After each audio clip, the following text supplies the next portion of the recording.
Good morning students, welcome to MGGS Adarsh नगर।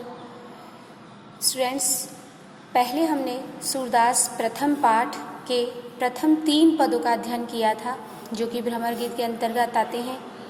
आज हम चतुर्थ और अंतिम पद पढ़ेंगे जिसका नाम है ऊधो मन माने की बात। इसको पढ़ाने से पहले मैं इसके प्रसंग के बारे में आपको बता दूं कि यह उस समय की घटना है।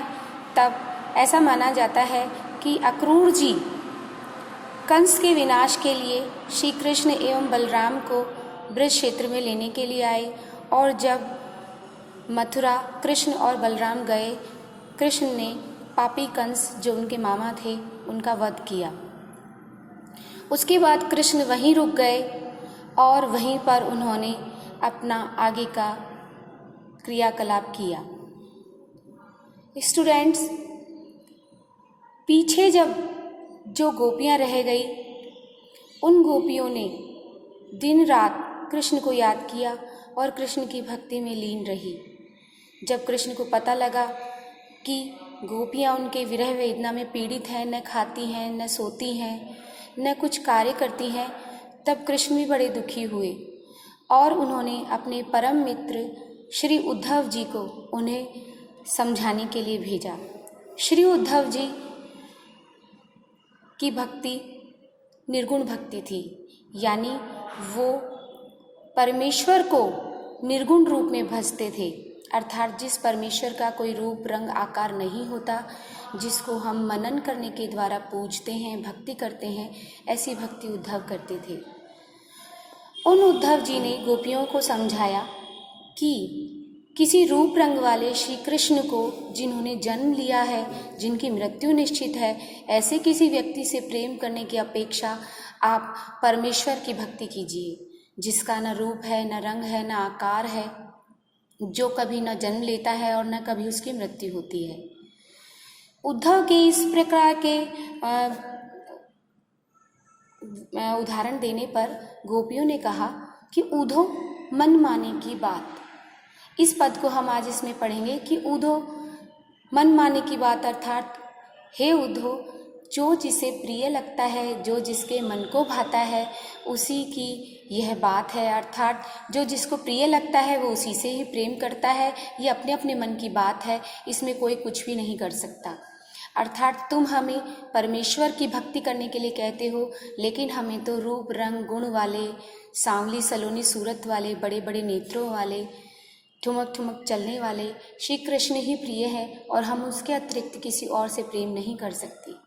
इसके लिए गोपियाँ विभिन्न उदाहरण देती हैं कि किस प्रकार संसार में बहुत सारी अच्छी अच्छी वस्तुएं होते हुए भी मन को प्रिय लगने वाली वस्तु ही हमें सबसे प्रिय लगती है, और कितने भी कष्ट पालें लेकिन हम उसी से प्रेम करते हैं। हमें कृष्ण ने बहुत दुख दिए, हम उनके प्रेम में बहुत दुख पा रही हैं, लेकिन हमें वो कैसे भी हैं वो हमें प्रिय हैं।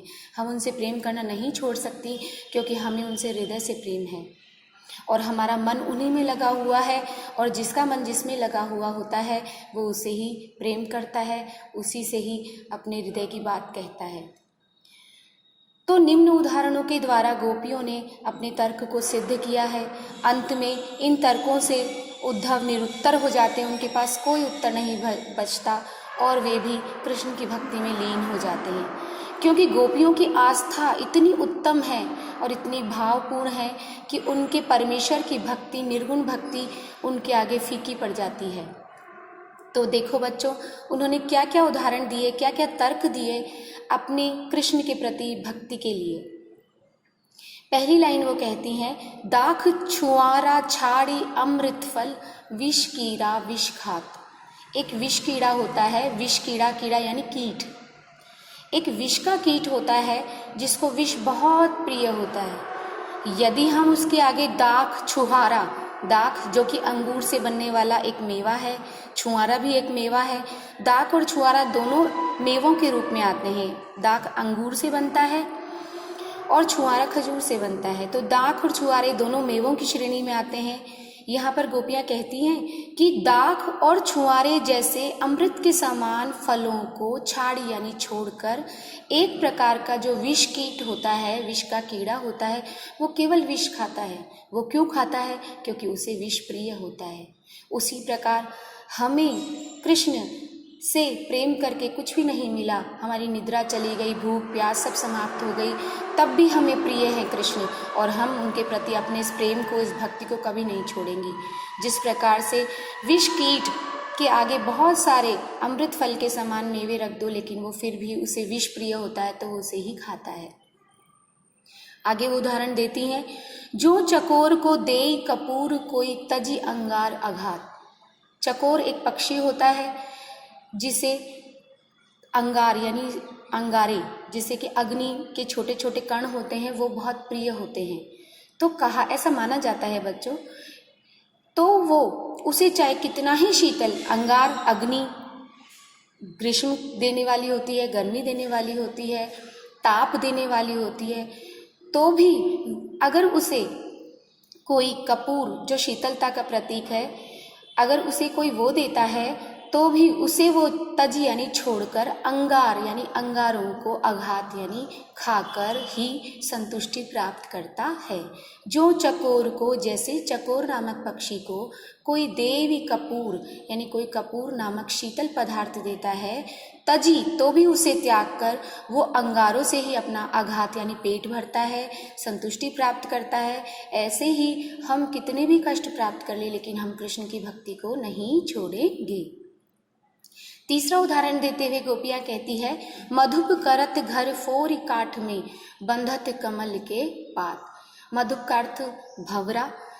भंवरा यानी भ्रमर में इतनी शक्ति होती है कि वो काठ यानी लकड़ी में भी छेद करके अपना घर बना लेता है। अर्थात भंवरा कहाँ रहता है? पेड़ों की शाखों में छोटे छोटे छिद्र करके उसमें अपना घर बनाकर रहता है। अर्थात उसमें इतना सामर्थ्य होता है कि वो वृक्ष की डाली को यानी काठ जिसे कहते हैं उसको भी फोड़कर अपना घर बना लेता है। लेकिन वो भ्रमर भी कमल जिससे वो प्रेम करता है, भ्रमर किससे प्रेम करता है? कमल से। वो कमल के प्रेम के वशीभूत होकर रात में कमल के कोमल कोमल पत्तों में बंध जाता है। बच्चों आप बताइए कि जो काठ यानी लकड़ी में छेद कर सकता है, क्या वो कमल के पत्तों में छेद नहीं कर सकता? जरूर कर सकता है, लेकिन वो क्यों नहीं करता है? क्योंकि वो कमल के प्रति प्रेम में बंधा हुआ है और वो कमल को कोई हानि पहुंचाना नहीं चाहता।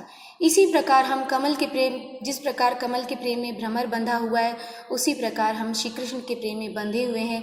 हम कहीं भी उनके प्रेम को छोड़कर नहीं जा सकते। भ्रमर का उदाहरण देते हुए कहते हैं कि जिस प्रकार भ्रमर भंवरा काठ में छेद करके अपना घर बना लेता है, लेकिन यदि वही भ्रमर भंवरा कमल के पत्तों में यदि रात्रि में बंद हो जाता है तो वो उसको फोड़कर बाहर नहीं निकलता। वो सुबह होने पर जब कमल खिलता है तभी उसके अंदर से बाहर निकलता है। और अंत में वो कहती हैं, जो पतंग हित जानी आपनो दीपक सो लपटात। पतंगे होते हैं छोटे छोटे कीट, आपने बच्चों देखे होंगे, जो दीपक के चारों तरफ फिरते रहते हैं। वो दीपक के चारों तरफ फिरते फिरते ही दीपक की लपट में आ जाते हैं और उसकी अग्नि से जलकर वो वहीं मर जाते हैं। आपने देखे होंगे दीपक के चारों तरफ छोटे छोटे कीट मरे हुए पड़े रहते हैं। तो ये देखिए कि वो अपना जीवन सर्वस्व लुटा देते हैं। क्यों? क्योंकि वो दीपक से प्रेम करते हैं। यहाँ पर गोपियों ने भी एक और यही उदाहरण दिया है कि जो पतंग, जैसे पतंग नामक कीट मरने में ही अपना हित जानकर, हित यानी भलाई, दीपक से लिपटने में ही अपना हित जानकर, अपनी भलाई जानकर दीपक सो लपटात, दीपक से ही लिपट जाते हैं, यानी दीपक के ही चारों तरफ घूमते रहते हैं और इसी में हित जानी आपने, और इसी में अपनी भलाई समझते हैं और अपने प्राणों को त्याग देते हैं। उसी प्रकार हम भी अपने प्रेम को, कृष्ण के प्रति प्रेम को कभी नहीं छोड़ेंगे, चाहे हमें अपने प्राणों का ही त्याग क्यों न करना पड़े। अंत में गोपियाँ कहती हैं कि सूरदास जी गोपियों के शब्दों को, अपने हृदय के भावों को प्रकट करते हुए कहते हैं, जाको मन जासो, जिसका मन जिससे लगा हुआ है, जिसका मन जिसमें रमा हुआ है, जिसका चित्त जिसमें लगा हुआ है, सो ही ताहि सुहात। वो चाहे कैसा भी हो, चाहे कितना भी कष्ट क्यों ना दे, तो सो ही ताहि सुहात, वह उसे ही प्रिय लगता है। इसी तरह कृष्ण हमें प्रिय हैं और चाहे आप किसी भी भक्ति का हमें प्रलोभन दो, लालच दो, हम कृष्ण के प्रति अपनी भक्ति को नहीं छोड़ेंगे।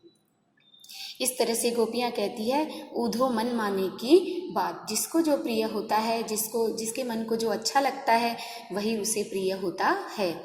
बच्चों, आज हमारे चारों पद हो गए हैं और अपना प्रथम पाठ पूरा हो गया है। मैं आपको अब सप्रसंग व्याख्या सिखाऊंगी, उसके पश्चात आप इन चारों पदों की सप्रसंग व्याख्या करेंगे, तत्पश्चात हम इनके प्रश्नोत्तर करेंगे। बच्चों, आज के लिए इतना ही। Good morning.